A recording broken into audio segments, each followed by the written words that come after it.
And he was ashamed. He was ashamed that a younger man in line with his family could afford to take care of him in a decent way, and him with his background and probably his education and the hopes and dreams he had when he was a young man is now forced to be in the shame almost of having to have the government just pay for his family's food. It broke my heart to see that. 1 in 6 people on food stamps.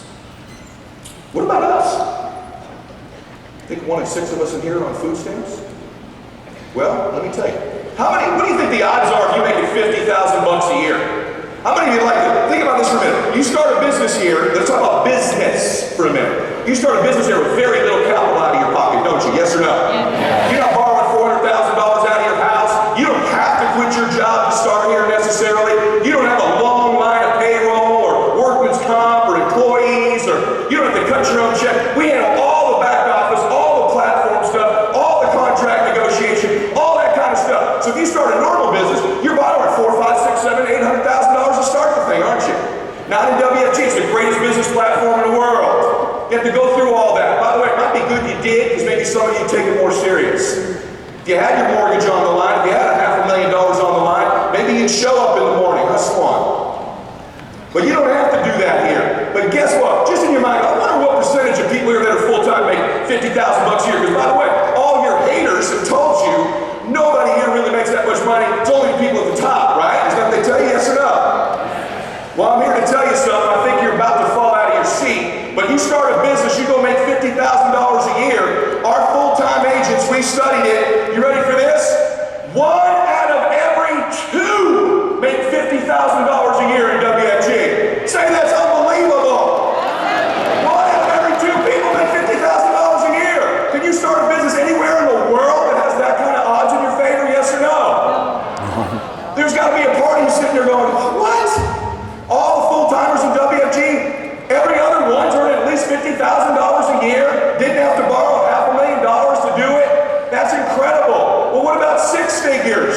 How many of our full-timers make 6 figures? Are you ready for this? 1 out of 4 human beings in WFG are earning $100,000 a year. Right now. You should clap way louder for that. I hope you're shocked. Next time you run into a hater, you say, I started a business for peanuts. 25% of the damn people doing it right now are earning over $100,000 a year full time. That's incredible. In the real world, just so you know, it's 1 in 652 individuals earn 6 figures. 1 in 652. 1 out of 4. So I don't know if this works. 1 out of 4 full-timers earning 6 figures. We are on our way to becoming the company that has more financially independent families than any company that's ever existed. Statistically, this isn't rah-rah. These are facts. Well, heck, I'd like to make more than that. I'm glad you do. I'd like to make $500,000 a year. Now wait, hold on a minute. Because it's been all yah-yah and chance and all that stuff. When it comes down to it, how would you like to earn $500,000 a year? Okay. You're talking about of individuals, not just extras, but of individuals in the United States. You're talking about 1/10 of 1%. 1/10 of 1%. Okay? In WFG, it blows my mind. I mean, this stat probably more than anything. 1 in 27 people here that are full-time earn $500,000.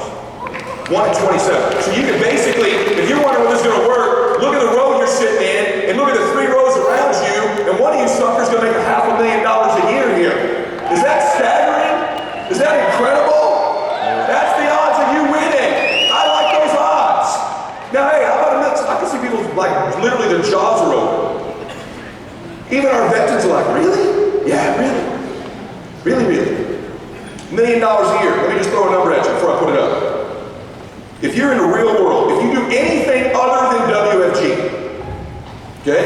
So if you do anything other than WFG, you have a 1 in 8,750 chance of earning $1 million a year. By the way, I even thought that was pretty good odds. I even thought that was pretty good. 1 in 8,750 people, not too bad. So in the real world, you do anything other than this. You card us out, 1 in 8,750 people. You do WFG, 1 in 79. 1 in 79 full-time people in WFG. Here's what that means. Of the people who make over $20,000 a year, 1 in 79 at $1 million. Now you tell me if you're aware of any business model in the world that can throw statistics like that. See, we've always done all this smoke and mirror, rah, rah, hey, we're great, live your dreams, be tough, all that. Turns out the odds are in your favor. Turns out Schwann's right. We have the best business platform. Turns out the numbers are staggering what we can do for families. Now you got 1 in 79 chance if you're full-time in this room of earning $1 million a year. How many of you like your odds? Say aye. That blows my mind. I got to tell you something. That alone, for me, is a convention. And I've been here a long time, and I look at all the numbers of the company every single day, and I've seen it growing and growing and growing. I thought to myself, this is incredible. I want to look, what would you have to do to make $1 million a year? I'm figuring it's one in a few thousand. Turns out, not for full-timers. There's a bunch of you in here part-time. Maybe you need to look at coming full-time. That's your decision. That's a recommendation you make in your own time and space. But I got to tell you something. I think the numbers are staggering. I think our business platform is the most incredible in the world. Here's what you got to understand. If the conditions are right, you can do anything. People say, well, you can't dunk a basketball. I mean, I couldn't, Mylett, you're, what am I, 6'2", 6'3", something like that? I'm like 5'10", guys. Right? Well, you can't dunk a basketball. Well, sure I could. You give me a trampoline. You give me the right conditions, I can do anything. Well, you can't throw a 100-mile-an-hour fastball. Absolutely I could. You put a 100-mile-an-hour wind behind me, I can throw a 100-mile-an-hour fastball. So don't tell me that I can't do something. You can do anything if the conditions are right. See, that's what WFG, it's the equalizer. It's the thing that changes the conditions that make the impossible possible. We're the trampoline. We're the 100-mile-an-hour wind at your back. You need to start to explain to people that don't believe in themselves. You don't necessarily have to believe in yourself all the time. You got to believe in this. You got to believe that we create conditions that produce extraordinary results. Turns out we do. We're the 100-mile-an-hour wind. See, in our lives, our decisions are what end up inevitably shaping our destinies. Our decisions and our actions. Today is Christiana's home now with our babies. She leaves about 3 days. That's about all I can get her to leave now. But 17 years ago, we got married today. Pretty awesome. Today's my anniversary. 17 years. But it's funny with decisions, right? These decisions you make in your life are so damn critical. And it's the little ones. They don't tell you. Like, gee, when you get married, there should be a field trainer for like your first night of marriage. Because you make some decisions that first night. I'm not talking about the I do part. Hopefully you were pretty sure about that part. But you make some other pretty serious decisions that night, don't you? Let me give you an example. You know what you do the first night of your marriage? Pick the side of the bed you're going to sleep on. And you're going to sleep on that side of the bed the rest of your friggin' life. You only get one shot. And I literally remember, because we didn't do a honeymoon, I walked in, I'm like, hey, where's the boogeyman most likely to enter this room? I'm going to put her in between me and where the boogeyman can enter. So I did. I picked the side. What side you going to stay on? I never thought about it, man. Tell you what, you sleep near the door, I'll sleep on the side that's closer to the bathroom, because I get up more than you. But it was really a boogeyman decision. Right? But that decision, think about it, little decisions can alter the direction of your life. I've slept on that side of the bed now for 17 flipping years. You can't get the other side of the bed back. Right? And by the way, what's crazy about it is I blew the call. First time I watched TV, I remember this, literally that first night, I got a big ass toe in the way of the TV. I'm like, damn it, I blew the call, right? Her toe's blocking the hole. When we watch the weather, I can see like Wednesday over. I can't even see the 2 days of the year. I blew the call! And you can't unnegotiate that side of the bed. That decision shapes your life forever. And then literally, we just built this big house, right? We built this big house. And guys, you may not know this too, but like, you know what you are in your marriage? You get these little roles you don't know you're going to get, but it's decided really early on. Turns out, within a few weeks of us being married, I get assigned, most of you may can relate to this, I'm the noise checker-outer guy. You know what I'm talking about? I'm sleeping away. Did you hear that? I was sleeping. Sons of the house, go check out the noise. Well, why don't you go check out the noise? Why am I the noise checker-outer? Who assigned me this role? And it's always like, my wife, we just built this really very big house, and so it makes noise at night, and it's big. So literally, about 10 days ago, my family was at the house, and she hears this noise, and she says, hey, check it out. And I'm on the safe boogeyman side of the bed, so that's what I'm paying, right? Hey, the boogeyman comes in here, he's getting you, I'll be on my spaceship. Okay? I'm cool. I mean, not a good TV side, but a good boogeyman side.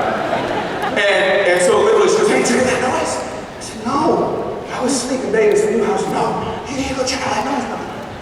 You go check out the noise. It's like this big project. I get about halfway there. Hey, on your way back, grab me a yogurt. I don't know what it is, but if you're not dead, come back, bring me a yogurt. Right?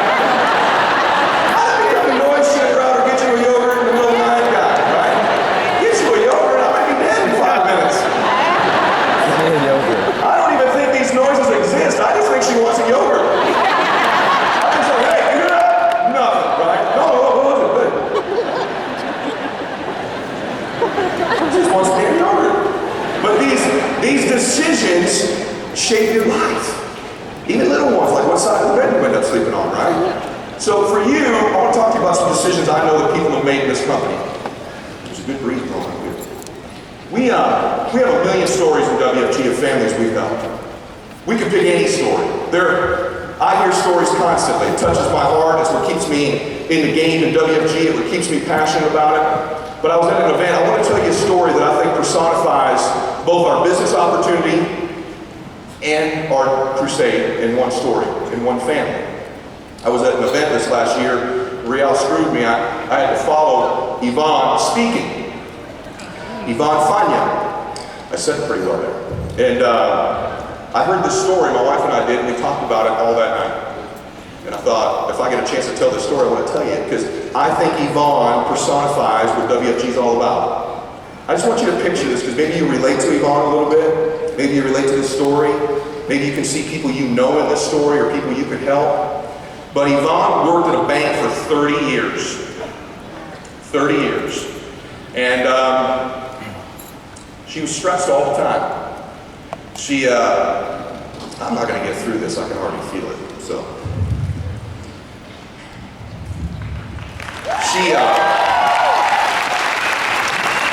Making $800 every couple of weeks, 30 years in the bank, became the manager of the bank, but they wouldn't raise her pay because she couldn't pass the securities exam. She couldn't pass the test.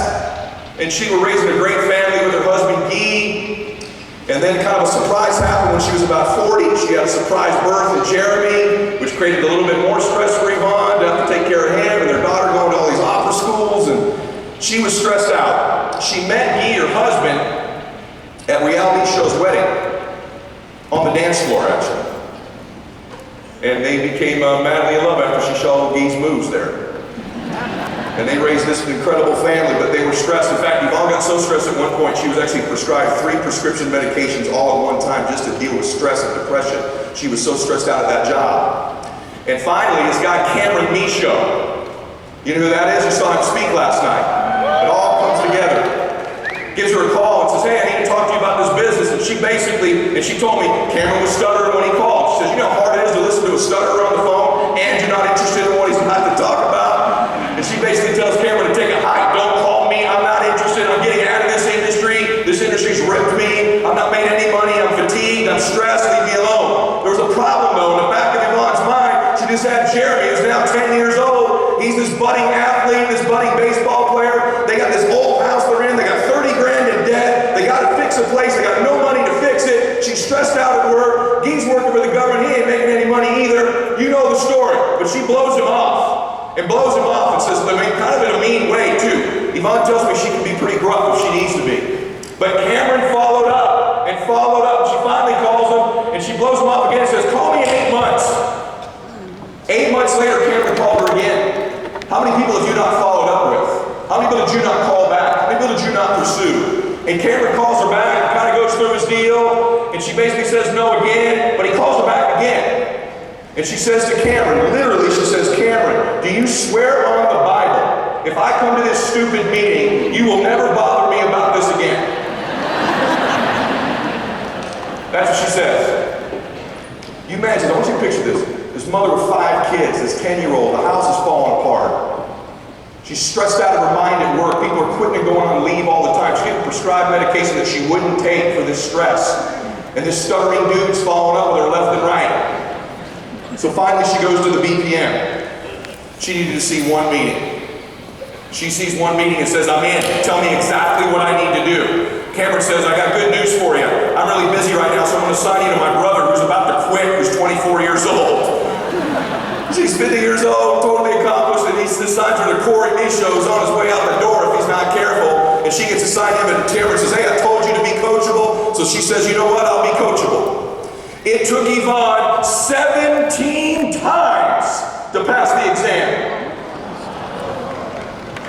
17 times. She overcame that test. She finally passes the exam. In 6 months, she makes SMD. 6 months, she quits her job, makes SMD. She tells me, you gotta quit your job so I can get this thing going even better.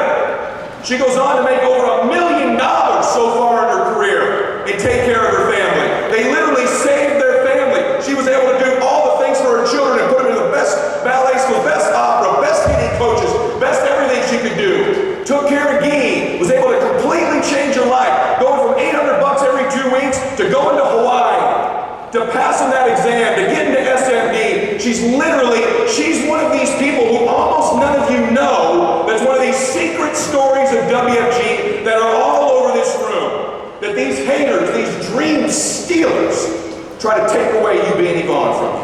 Or you being the person who changes Yvonne's life like Cameron and Corey did. They try to get you not to do that.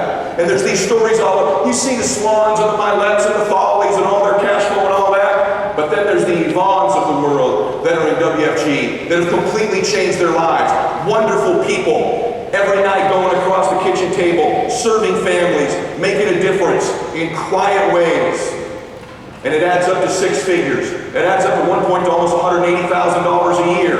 It adds up to going to Hawaii. It adds up to getting financially independent. It adds up to saving money. One of the smart things that Yvonne did was that at one point, Guy, who was very healthy, bought a $400,000 policy.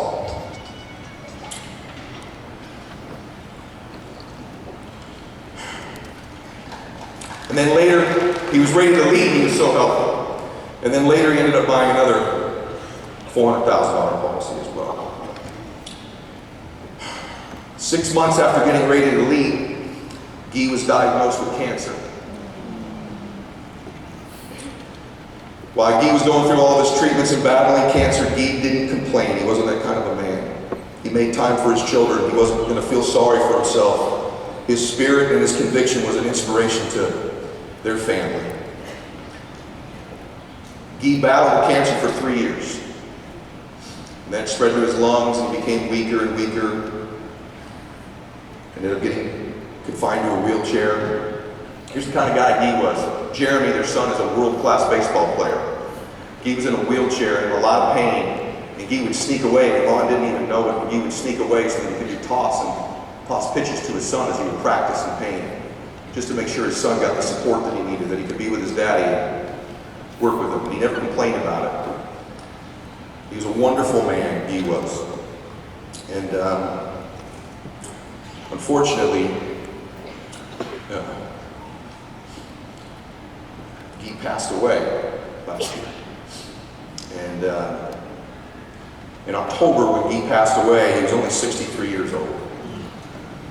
And he was the love of Yvonne's life. They've raised a wonderful family together. Yvonne was able to be there the entire time Guy was being treated the last 6 weeks of his life. They were able to have their children there with him. Guy would not let anybody feel sorry for him. He would tell his son, you can go out there and you can think about me, you can do whatever you want, but don't play for me, play for you, play for your dreams. Their son Jeremy, by the way, ended up, after Guy's passing, he had a picture of his father, and he played for his dad. And he went on to be the MVP of the Junior College World Series. He became an All-American last year. And Yvonne believes that that's because of the spirit and the love and the regard he had for his father. But Yvonne was able to be there and take care of their family. Yvonne says, dealing with a passing at this age of your life and the stress that causes is minimized so much by not having to worry about the money at this time. And to know that the fact that she was called all those times, for 8 months called her back, didn't pass the exam 17 times, ended up creating this incredible business where she traveled the world. Little did she know that one of the most important moves she'd ever make in her life was that her own family got protected. So although she lost her precious husband, Guy, she was able to be there for him. She was able to not ever worry about money again. And that's because Yvonne took full advantage of this WFG opportunity. That's because there was a Cameron in her life. That's because there was a Corey that trained her. I hope you get a feeling for the power of what we do just in one woman's story. In fact, would you just do me a favor? Would you all, Yvonne, would you just stand up so they can get a look at this beautiful woman and we can salute you and give you a round of applause?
When someone doesn't buy from you, you think about Guy, you think about their family, you think about the families we help. These are real stories. This isn't some movie. This isn't some show for you.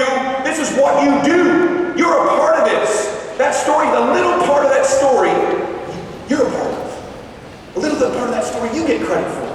That's what you stand for. That's the company you're with. That's the crusade you're on. People take a shot at you, you stand up straight. You bow your back a little bit. You have no idea what you're talking about. You have no idea what a force for good we are. You don't have any idea the way we make money. You don't know what we do for families. The bottom line is you're going to get adversity and you've got to stand up to it. You've got to have this stuff inside you. You've got to have the heart of a champion. And you got to make the right decisions. The bottom line is you got to decide this is a time for your family. See, winning is contagious. My son is 11. He's a sweetie pie. He's just a good little boy, right? He's a decent athlete. He's a good little boy. And it's hard having a dad who's an athlete. It's not easy.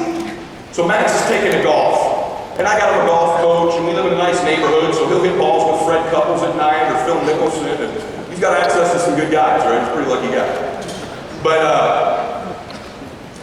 he just liked playing. And I'm one of these dads, I'm not real pushy. You know, people are crazy with their kids, right? I hate that, right? I want them to love the sport. I tell them before every tournament, hey, Daddy loves you the same if you finish first or last. I can't love you more. If you win, I don't love you more. If you lose, I don't love you more. Daddy just loves you, right? I just want you to enjoy it. But something I was watching happen that I want you to be careful doesn't happen to you or may have already happened to you. See, Max had played a lot of golf tournaments. He'll finish in the middle or finish 7th or finish 25th or whatever. And we're playing a golf tournament several months ago, and he was 14 shots back after 9 holes. And when he was making his putt, he double bogeyed this hole. I watched the dad's caddy. I watched the other dads kind of walk away while he was putting. They got into their golf carts. Didn't even watch him. Kind of dismissed him. I didn't like that crowd. My little guy's on the green putting by himself. These other kids are in their golf carts celebrating their little par. Their dads are worried about them. They're thinking about me and my guy. And you know what? Neither was Max. He didn't expect to win, and it wasn't bothering him enough he was losing. And I never did this before. These other guys drove away, we were at the turn, and I kneeled down and said, hey, come here, buddy. This happened. I looked him in the eye and said, hey, we're down 14 shots. He says, yeah, Daddy, but you love me whether I finish first or last. That was a good double bogey. I said, Max, there aren't any good double bogeys. And let me tell you something, man. These guys don't respect you. You're not even on their radar. I said, tell you what, let's do this for the next 9 holes.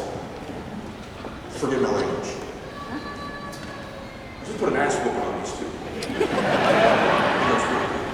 goes, well, I'm 14 shots back. I said, tell you what, how about I do the metal part, you just swing the club. He goes, okay. I said, tell you what we're going to do. We're going to win. I said, you look at me in the middle of this golf course. 100 degrees in the golf course. We're going to win. Probably thinking, Dad, his shots, right? We're winning this. I don't like that disrespect stuff. We're gonna win. What do we do? I said, here's what we're gonna do. We're just gonna win the next hole. We're just gonna play the next shot, buddy. But we're gonna win a couple shots on this hole, and we're gonna run these guys down. And you're gonna. It occurred to me, he never even thought about winning. He's around it all the time. I talk about it all the time, but he wasn't planning on it. He wasn't expecting it, and it didn't bother him if he didn't do it. And maybe that's true for you. Maybe you're really not expecting it, and maybe it really doesn't bother you that much you're not. But I let it hurt a little bit. And I said, let's go, buddy. You're as good as these guys. And it was just luck. Let me tell you something. Next hole he pars it. The other guy's double it. He picks up 2 shots. Next hole he birdies it. The other guy's double it. Picks up 3 more shots. And we start rolling. He had one hole. He picked up 4 shots on one hole. And I knew the harder part of the golf course was coming. Well, guess what? We get to the 18th dadgum hole, and he's tied. He went from 20-some to second, or first, tied for first with one other guy who was in our group. We tee off, and both guys hit their ball down the middle. We're in the final group of the day, and I hear this other dad who was, not respecting us earlier. Clean up the language, Eddie. There you go. And I hear him tell this kid, because there's a lake on the right side of the hole. Max bombed in by this kid, right? He says, hey, Joshua, don't get in the lake. I turned to Max, I said, Max, this fool's fixing to hit in the lake. That's when you tell somebody it's what not to do. Sure enough, little Joshua hit a little cutter right into the lake. I said, Max, here's what we're doing. We're hunting down that pin. You're birdieing this. I just want him to think like a champion. Just one time, just 9 holes, just this one time. If I freak him out, I'll never do it again. Christian's on the sides, be easy on him. I'm being easy. I'm being easy. We're winning this damn thing. There's a lot of, this is the Coachella Valley, mean nothing, no money on the line, no even trophy, you get a ribbon golf tournament. And we're winning this damn thing. Sure enough, he fires at the pin, has a 6-foot putt, makes birdie and wins. Now here's what happens. I'll tell you that. I don't tell you that for my kid, although I do a little bit because he'll YouTube this later and he'll love it, right? But let me tell you what I tell you. I watched something happen that day. He makes that putt, boom, gives me one of those, yeah, drains it, right? Yeah! Goes and pulls the thing out of the hole, runs over, gives me a big old hug, high fives mom. And my son walks kind of like this normally. All of a sudden he's, what up? Give me your hands. What up? Right? He's got this new little deal he's doing. His back's back a little bit. We're in the car. I mean, we took out the dinner, celebrated. I said, how's that feel to be doing? He goes, Dad, this is friggin' awesome. I love winning. I said, hey, you got the bug now, buddy. Now you know. You know what? Next week, let's do this again. All of a sudden, he went from playing golf to wanting to win golf. He wasn't trying anymore. Won 5 of the next 7 tournaments. What? I tell him, he won by 15 shots 2 weeks later. Same guy, same swing, different mentality. Ends up getting invited to play in the Player of the Year tournament. Top 50 players in the state of California. Nobody thinks he's going to do nothing. Got a 3-shot lead with 3 holes to go. Double bogeys and hits it in the lake. I said, what are we going to do? He goes, we're going to flip and win. He birdies 17, birdies 18, wins the state championship. He's Player of the Year in the state. The state 7 weeks before, he would double bogey and thinking it was good. He went from playing golf to wanting to win at golf. You got to go from playing WFG to winning. You got to go to winning. And once you get a taste, once you get a flavor, once you feel what it feels like to walk across the stage, you'll be like, what up? You start walking. That's what happens. And you change, and you got more confidence. You become magnetic. People start responding to you differently. When you believe something, they respond differently to you than when you doubt it. When you're playing with something, they don't respond. When you're playing, they no-show. When you're playing, they say, I'll think about it. When you're laser-focused winning, they feel it, they take it more seriously. Bottom line. So, how many of you want to compete and win? Hey, we'll give you a chance. We're going to give you a shot. You want to win? Let's win. You want to change right now? Let's change right now. You want your whole deal to shift? You got it. We want to make a star out of you. Whether last year was putting your name in Forbes, this year your picture in Forbes, we want to start to elevate our folks and make stars out of them. Business stars, business leaders. We think if you're going to worry about Warren